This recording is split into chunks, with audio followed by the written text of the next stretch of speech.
Hey, here TMG Pits, Knoxville, Tennessee, folks. We got another mini fridge rolling out shop today. We just got done building a group of these bad boys. Really slick little smokers here. This is actually the first one we've done on the off-road package. My man Ernie here, we'll check her out.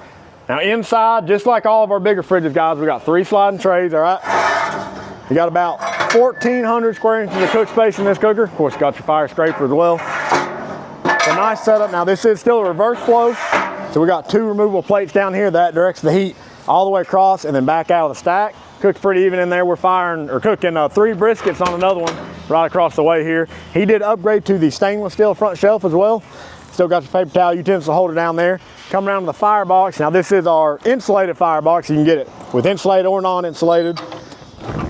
Got your fire magnet cradle in there, of course. D-ring tie downs on all 4 corners. And you want to step around back here. We've got a rear folding shelf as well, so that folds down.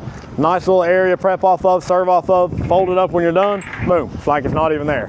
The guys, these have become very popular. Really great little cookers, don't take up a ton of room, but still look badass, of course. So y'all know the deal. If you need a custom pit built, you know to call TMG Pits, Knoxville, Tennessee.